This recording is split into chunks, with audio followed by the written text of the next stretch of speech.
Good morning, everybody. Thank you, Kevin. And thank you, Katie. I love the bike. That was beautiful. And thanks to all of you for what you do here at Fresno State. In addition to thanking Kevin and Katie, I also want to recognize that we have President Abigail Hudson in the house. Abby, you want to wave her hand here? And I want to thank her for representing the ASI so effectively. We had a meeting yesterday, and she says to me, you know, I didn't come with many problems. And we both thought that was a reason to celebrate, and yet we know tomorrow there could be something that comes up, and that's all okay. And I just want to thank you for your leadership, Abigail.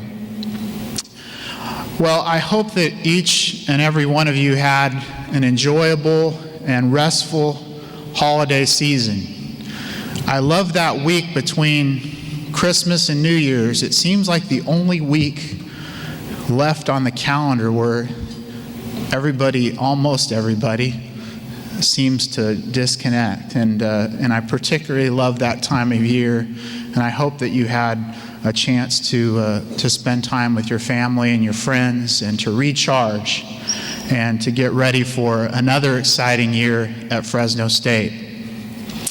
As we begin the new spring semester, I'd like to ask all the new faculty and staff who joined us in the fall to stand so that we can welcome you to Fresno State. Please. Thank you.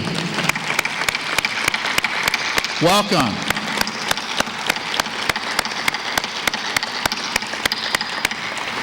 Quite a few folks. Beautiful, beautiful.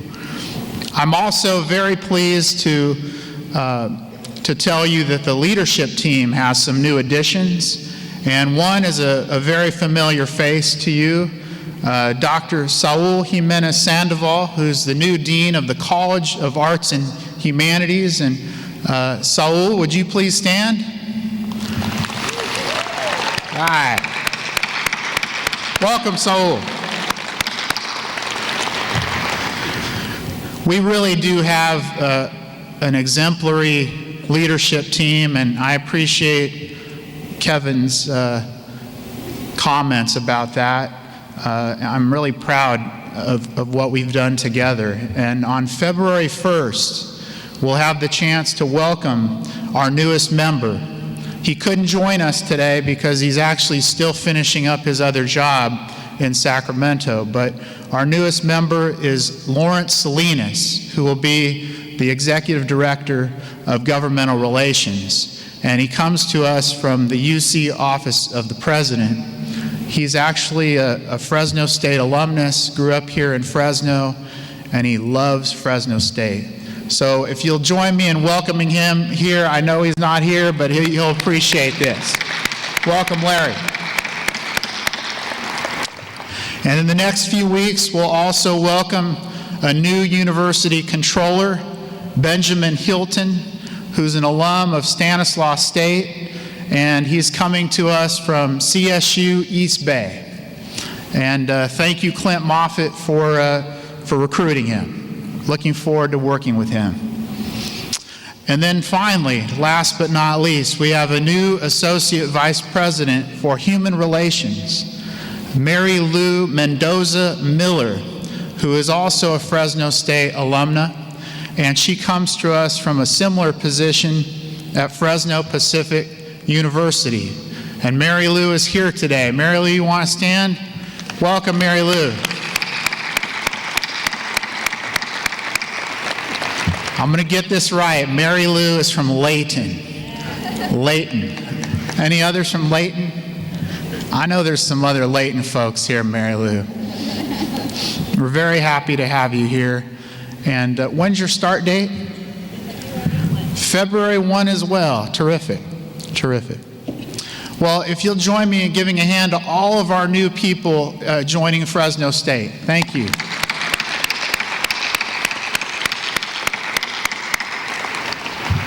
This spring, we will expect to hear very good news on our WASC reaccreditation And in the preliminary report that we received, the WASC review team offered 4 commendations and some recommendations, and they applauded our efforts in developing a reflective institutional report that included wide involvement by the campus community.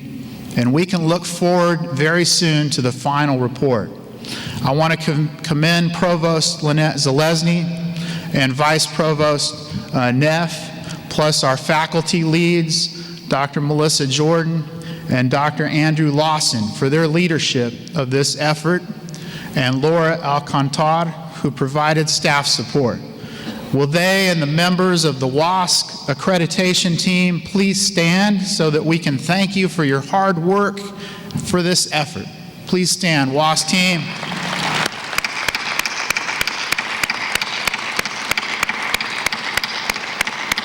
Great job. Another major event in the life of the university is the development of a 5-year strategic direction. And in the coming weeks, our strategic planning committee is going to finalize our plan using the input that came from all of you during our campus and community sessions. And I want to thank each of you who attended an input session and provided comments. We had hundreds of folks who came to the sessions, and we received lots of comments on the website as well. Would the members of the Strategic Plan Committee please stand and be recognized? Strategic Plan Committee, thank you.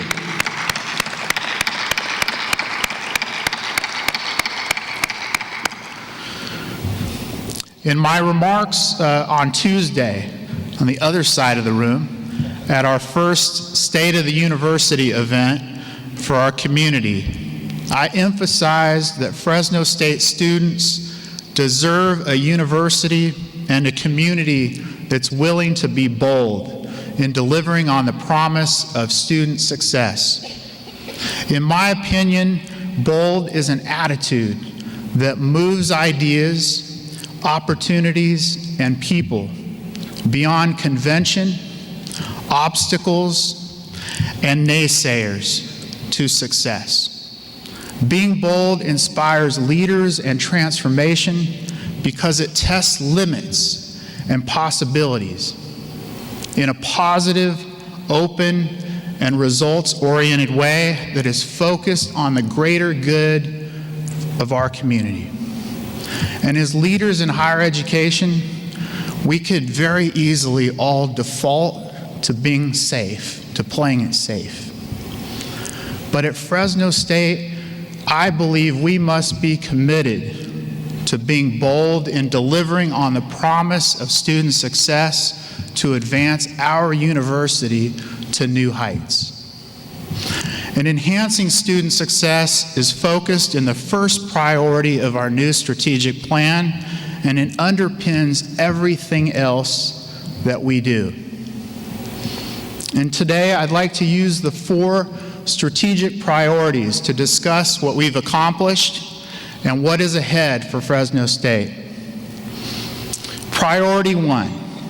Priority 1 is to enhance teaching and learning through innovative practices, programs, and high-impact experiences that contribute to extraordinary learning, the development of the whole student, and lifelong success. One of the successful new teaching and learning practices that we've developed here and which will continue to grow at Fresno State is Discover E. It was in the spring of 2014, just 2 years ago, when we launched that program. And we launched it with bold faculty who stepped up to be leaders. I will never forget the day we launched that, the provost and others. That room was the hottest room I've ever been in. And it was because there was so much excitement about the program. And I want to just, again, thank those faculty who stepped up to be bold. Since then, this program has transformed the classroom experience and resulted in higher levels of faculty and student engagement. Nearly 7,000 students have participated in Discovery, and our satisfaction rates continue to be very high, 82% for students, 91% for faculty. And an important benefit of Discovery is that it's also resulted in a significant cost savings in books and materials to students. And when I talk about this program in the community, they love all those other things, and then when I say that, that really gets their attention. Overall, there's been a 73% cost savings over a traditional course with regard to course materials and books. And in fact, 60% of our Discovery courses have absolutely no textbook or material costs because the faculty are using open resources and materials that we provide, which are free to our students. And when every single dollar counts for our students, this bold effort really helps because it significantly reduces textbook costs for all the students who are in Discovery. And in addition, our Discovery faculty have been recognized regionally and nationally because of their bold work in leveraging mobile technology within the classroom. Looking ahead, we plan to expand the program to serve 10,000 students and more than 230 faculty as early as next fall. It's really up to you, though. I mean, this has been an all-volunteer program, and I want to thank the entire team of students and faculty, staff, and administrators for making just their exemplary teamwork and making this initiative such a great success. And I want to thank our Foundation Board of Governors who've been heroic. They actually allocated $1.1 million to this initiative. It's the largest single investment of funds that they have made in my entire presidency with them. And they've done that because they believe in our students and they believe in us, and it has reduced the cost of the tablets significantly for our students. Student success also hinges on the health and well-being of our students. Last November, just before Thanksgiving in 2014, well, I should say last November in 2015, the Student Cupboard celebrated its one-year anniversary because the year before, right before Thanksgiving, we opened it. And we celebrated that anniversary together to enhance food security at Fresno State. And you've heard me tell the story of that campus survey in 2013 that brought the issue of food security to a much higher level of awareness for all of us. It showed that as many as a third of our students were food insecure. Our experience with the Student Cupboard really validates the survey findings from that 2013 report. And I want to share with you a couple of statistics. We have now served over 3,337 individual students since the cupboard opened in November of 2014. And in the 6-month period between July and December of last year, the cupboard distributed over 85,000 pounds of food. 85,000 pounds of food. I'm really proud that Fresno State is a leader in the CSU and in the nation in meeting the food security needs of our students. Our work has gained tremendous support and donations from all of you. I know many of you have organized yourselves for holiday parties and other gatherings. Our alumni are fired up about it. They drop off food, they drop off hygiene products, and so do so many of our friends in the community. And I want to thank you for your philanthropic giving to that project on our campus. So, do you know that we also have a Fresno State clothing closet. I just learned about this one last fall. That offers students professional clothing free of charge as they head to job interviews and job and internship interviews.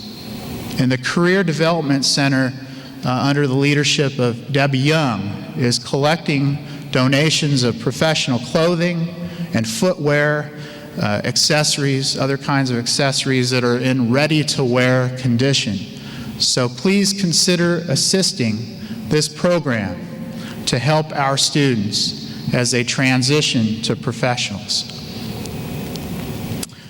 And there's going to be some lucky students if Vice President Lamas donates some of his suits. I already know that right now. You planning to do that, Frank? I am really pleased that our commitment to student success is manifested in many other ways around campus. And here are a couple of bullet points that I wanted to share with you today. We have 6 student success task forces jointly uncovering opportunities and addressing challenges, jointly coordinated by academic affairs and student affairs. We've reorganized our behavioral intervention team to be more streamlined and better prepared to address the needs of our students. And there are 3 subgroups. These 3 subgroups are: 1, the Campus Assessment Response and Evaluation Team, which focuses on students in distress; the Sexual Assault Response Team, which focuses on responding to sexual assault, domestic violence, and stalking; and the Threat Assessment and Risk Prediction Team, which focuses on the safety of our campus for all students, staff, and faculty. We've also established survivor advocacy and support services led by a certified sexual assault advocate who works in collaboration with various campus and community programs in order to meet the needs of students who've experienced sexual assault, domestic violence, or stalking. We've also successfully established a shared campus advising model where all the colleges and schools now have an academic advising center staffed by professional advisors. And this investment is vastly improving the advisor-to-student ratio. The Learning Center recorded nearly 20,000 student visits last fall alone. That's an 18% increase over the year before. Supplemental instruction, another important service, experienced extraordinary growth in the number of course sections offered, total visits, and the number of students served. And in the fall semester, more than 2,300 students met with our SI leaders over 15,000 times. Here's some more good news. The 6-year graduation rate for the fall 2009 Summer Bridge cohort was 60%. 60%. And the Educational Opportunity Program, the EOP program, and I'm an alumnus of the EOP program at Berkeley, the graduation rate there was nearly 60%. Both of those programs actually surpassed our campus rate of 58.4%. So I want to just commend everyone who worked together on all those initiatives. Will you join me in thanking them for their hard work?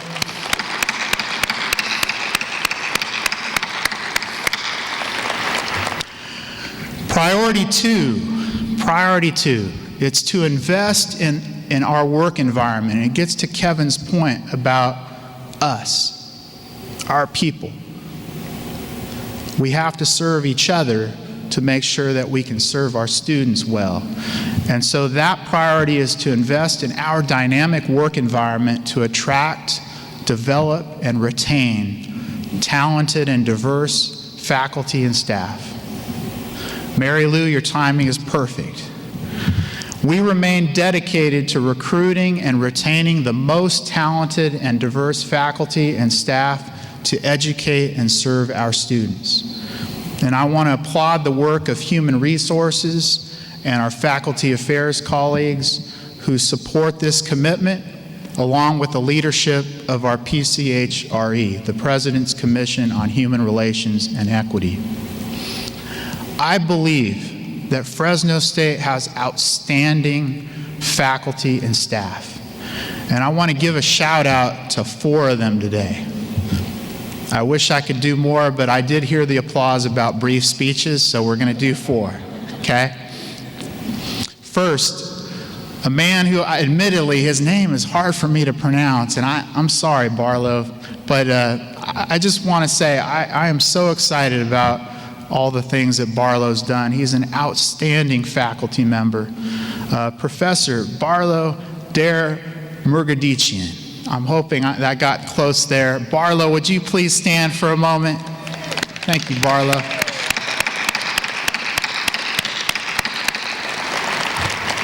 For 31 years, Barlow has taught Armenian language, Armenian art, literature, history, the history of Fresno Armenians, the genocide, the Armenian Church, and other topics at Fresno State. He is engaged in the campus as a senator in the Academic Senate, active in the local community. He has many scholarly publications, and he's a leader in national Armenian studies circles. Last year, Barlow was actively involved with the Armenian Genocide Centennial Committee of Fresno, and he was a leader in establishing and raising financial support for our magnificent Armenian Genocide Monument here on campus. Barlow, thank you so much for your commitment every day to Fresno State. Really appreciate it.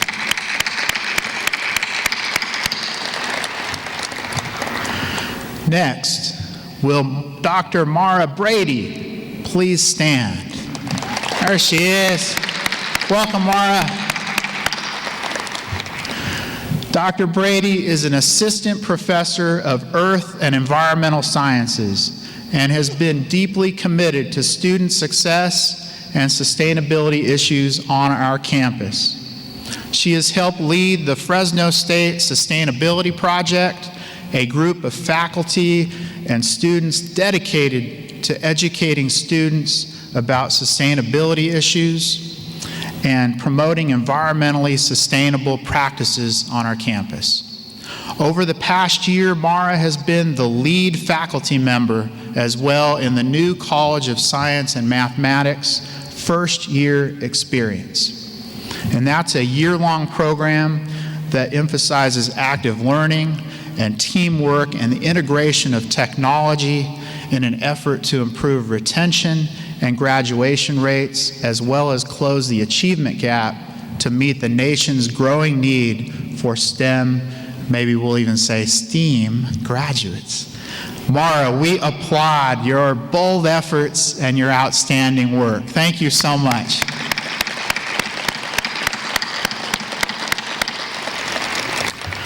Next, will Dr. Francine Oputa please rise? Woo!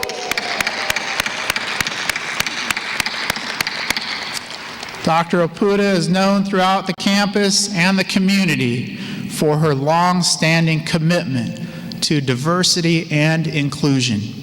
And as director of the new Cross-Cultural and Gender Center, Francine works every single minute of every day to continue the development of a safe and welcoming environment for the Fresno State community, just as she did as the director of the Central Valley Cultural Heritage Institute and the Women's Resource Center.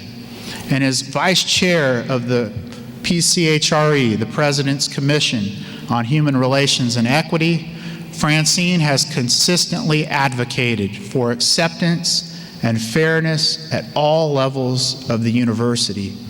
And she is committed to our goal of making Fresno State an institution that we're exploring the diversity of thought and discouraging marginalization are valued as a means of enriching knowledge and critical thinking. Thank you, Francine, for your devotion to Fresno State students, faculty, and staff.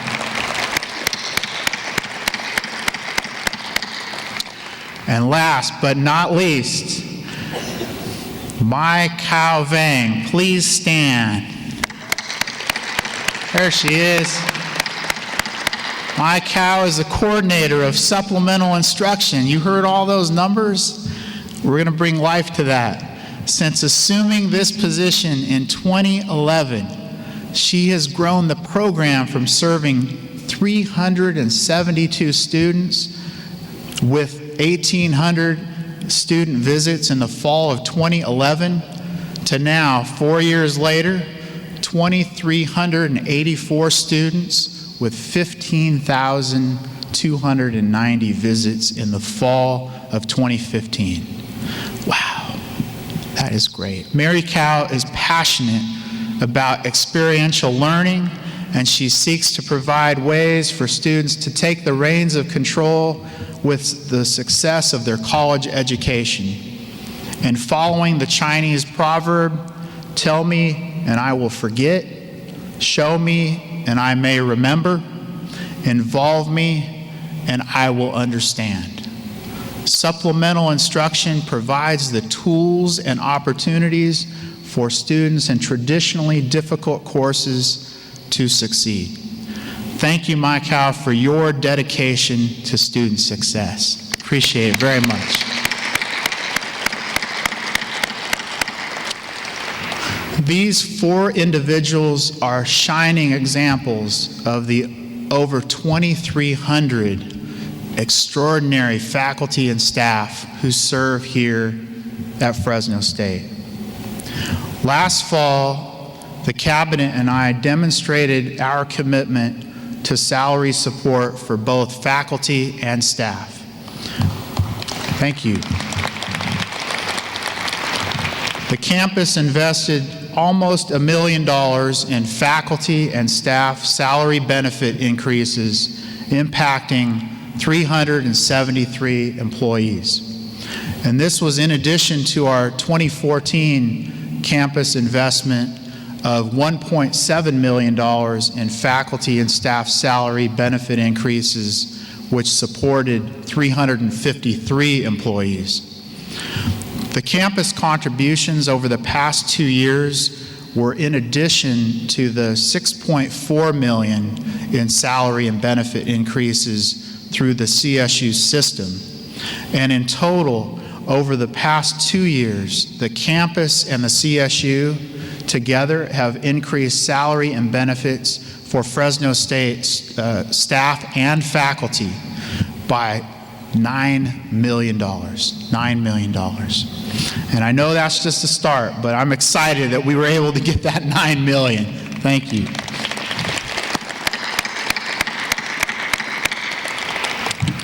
In addition to salary support, we remain deeply committed to professional development. And I want to ask you to watch for new programming that's planned for spring and that's focused on staff and faculty development at all levels of the university. I also understand that the Star Day Committee has begun its work, and we're looking forward to another fabulous day. So mark your calendars for June 1st, and the theme for this year is Developing from Within. And it will focus on how we can all embrace and support the new strategic plan. So I hope to see you on June 1st at Star Day. In 2014, we also launched our inaugural Bold Ideas Challenge with the goal of identifying bold new ways to enhance teaching and learning and to increase operational efficiencies. 157 bold ideas were submitted. First time, 157. And the Cabinet identified 12 of those ideas and formed project teams to assess and implement the ideas. And 11 of the 12 are now moving forward. So I want to give you 2 examples. One of them is Anthony Bailey, who's a custodian. I don't know if Anthony is here, but I want to give him a shout out. He's worked in plant ops for over 28 years, and he submitted an idea for a valley-wide leadership conference for high school students. His idea will become a reality this June as we launch the inaugural Central Valley Emerging Leaders Summit for 300 area students. What do you think of that? That's pretty good. Thank you, Anthony. Good job. And to the team who put that all together, it's going to be a great program. Shira Coleman, a technician from financial aid. Is she here today? There she is. Give her a shout out right here. Shira. She proposed an idea for a mobile app for students to readily access financial aid information using their smartphone. And this idea grew as the implementation team realized that there were several new features that we could add to our Fresno State mobile app, including admission status, registration information, grades, the student cupboard, catered cupboard information, and more. And many of these have already been added, and there's many more to come. Thank you, Shira. Appreciate your leadership there too. And to everybody that worked on that team. And today I'm pleased to announce that we're launching our second Bold Ideas Challenge. And I want to invite all the faculty and staff, all of you, to send us your bold, innovative ideas on how we can improve services to students or fix an ineffective process on campus. And we're particularly interested in creative ideas to advance our new strategic plan. So the challenge is going to run for 3 weeks, so don't wait too long here. I want to ask you to watch for an email from me soon that will have the instructions on how to submit your bold idea. Priority 3.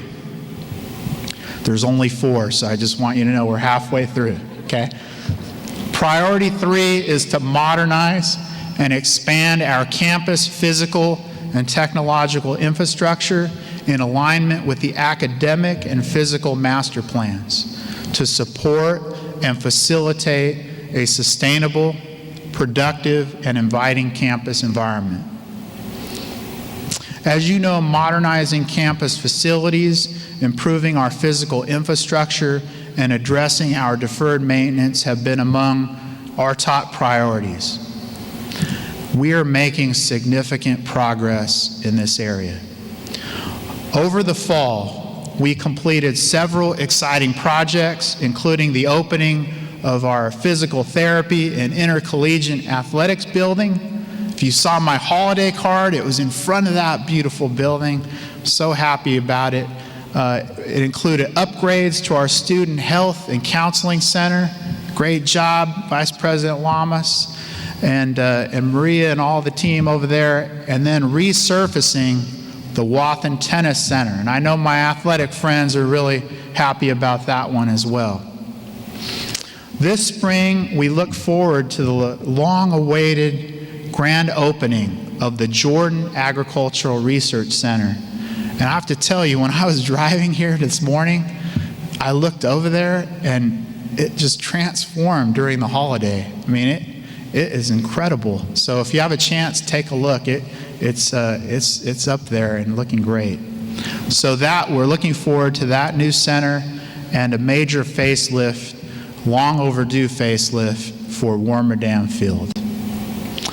The $31 million upgrade that we've been talking about to the campus's aging electrical infrastructure is on track to be completed in September of this year and will result in a modernized infrastructure that will improve safety and increase potential capacity for future growth.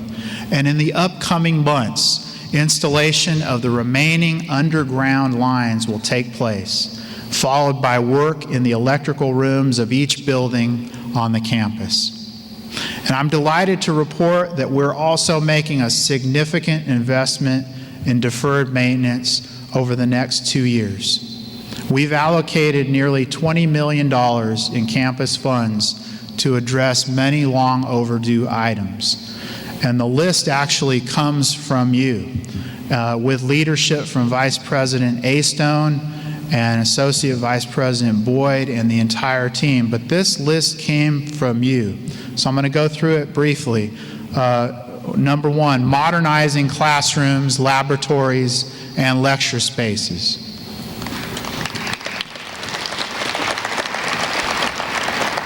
Roof replacements for Conley Art, North Gym, Social Science, and University Center. So if you're in those buildings, a new roof is coming soon, okay? Heating and air conditioning replacements for Conley Art, Joyal, Social Science. All right, I heard that. It's good. It's going to be cooler and warmer depending on the year. It's all good. ADA improvements, very important. We're going to be doing that across the campus. Elevator ADA upgrades in Ag Science, Gross IT, University Center, Engineering East, Joyal, the Henry Madden Library, Kremen Education, and the Peters Building. So stay tuned for those. 2 more. Fire alarm replacement, very important, right? And street and road replacement.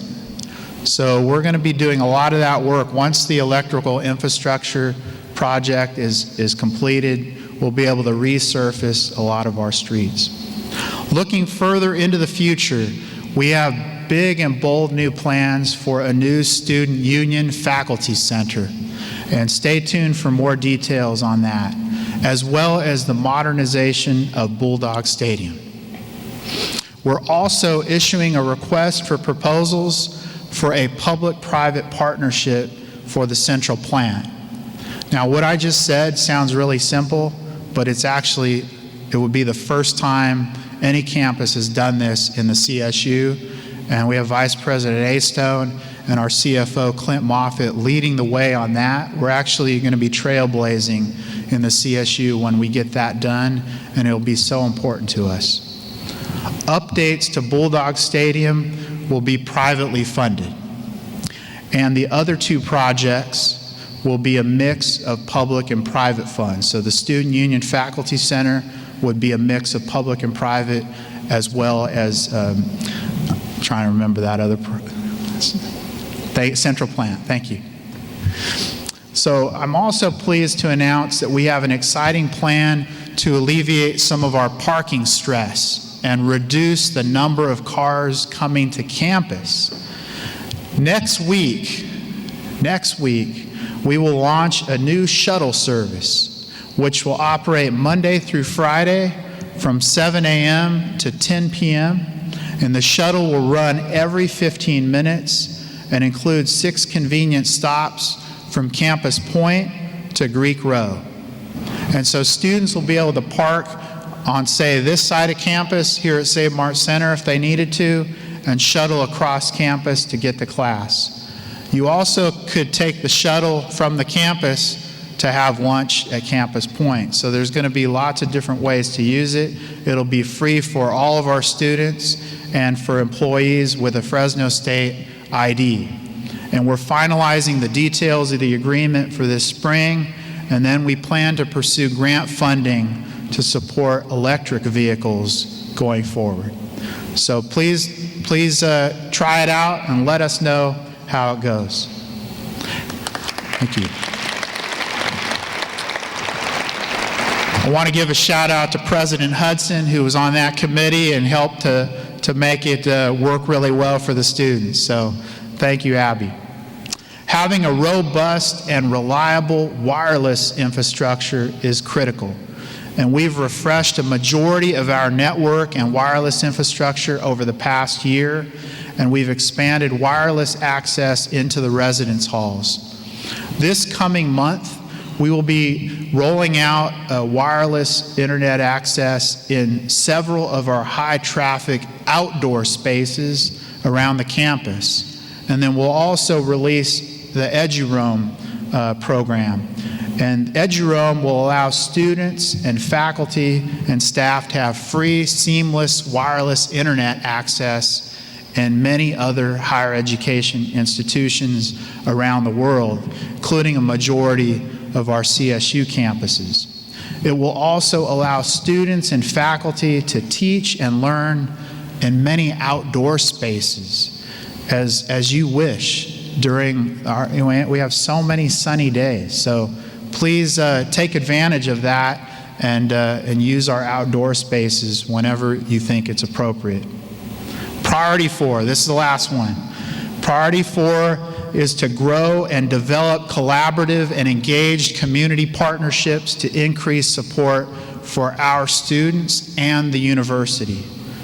And as you know, Fresno State has many community partnerships, and our connections will grow stronger as we move forward with this strategic plan. While we've been enjoying a few weeks here of rain, which has been great, don't you love the mountains with the snow and all that? We know that the drought is not yet over and is unlikely to be over in this 1 year, and that water will always be a very important topic for our region. You might remember the report by the President's Commission on the Future of Agriculture, composed of campus and community members that we released in the past year or so. That included a recommendation to create a campus industry task force to coordinate our existing water-related programs and to redefine Fresno State as a leader in the area of water technology and water resource management and water policy. And in October of 2014, that water task force was created, and it met numerous times over several months. Their recommendations were submitted to me last spring, and then last fall, we began to work to implement those recommendations. And one request was to identify kind of a front door for all water programs at Fresno State. It was determined that the new California Water Institute at Fresno State would be that official umbrella for our water programs. And Dr. David Zoldowski has been named as our Executive Director of Water Initiatives at Fresno State.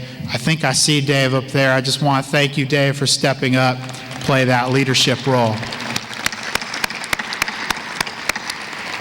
As a critical first step, we will be developing a 5-year strategic plan to build Fresno State into the recognized leader in water as envisioned by the task force. And the provost is going to play a key leadership role in this area, and in fact, hosting a drought summit is that tomorrow? Tomorrow, right here on the campus. During the spring of 2016, faculty, staff, and students will have the opportunity to contribute to the strategic plan development for this water effort. And the effort's designed to reach across all the schools and colleges. So if you have a passion for water, I know Dr. Brady does, and I know others of you do, please plan to be engaged in that process. And we'll continue to involve our community partners in this effort so that Fresno State will be the leader in this crucial field. There are many other examples of community connections and partnerships underway or planned. And I want to give you just 3 high-impact examples that align with real-world needs where students learn to problem solve in the context of regional challenges. And these will be brief.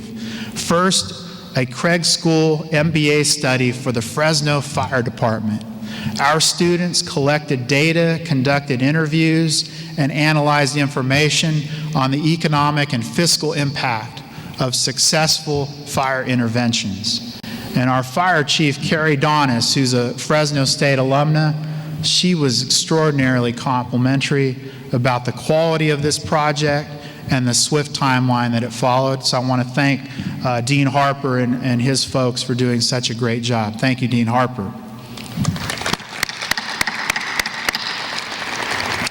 Second example is students from the School of Nursing in the College of Health and Human Services who have taken wellness on the road with their community mobile health project. It provides much needed on-site clinical outreach services to rural areas in Fresno County. In just a few months, they've served almost 500 individuals. So I want to thank Dean Hironaka Juteau and all her team for doing a great job. Promising start here, Dean Hironaka Juteau. Thank you. And third, thanks to generous support from the Bill and Melinda Gates Foundation, Fresno State has built solid partnerships across educational sectors to plan an improved K-16 college pipeline, now called the Central Valley Promise. And the promise is an intentional response to the low college going rate in the Central Valley. This partnership will ensure that if children and their parents pledge to do what it takes in middle and high school to prepare, that college will be there for them in the future, guaranteed. That's what the promise is about. And I want to thank all of our colleagues, especially Dr. Jim Marshall, for taking the lead with the provost and bringing folks together. And this is going to be a wonderful initiative. Thank you so much.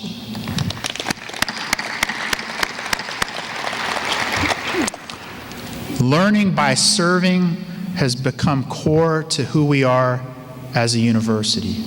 And I want to thank you for the many research, education, internship, collaborative partnerships that you're involved in that have really boosted our student retention and our student success. So in closing, with all this evidence, I think Fresno State is undoubtedly on the rise.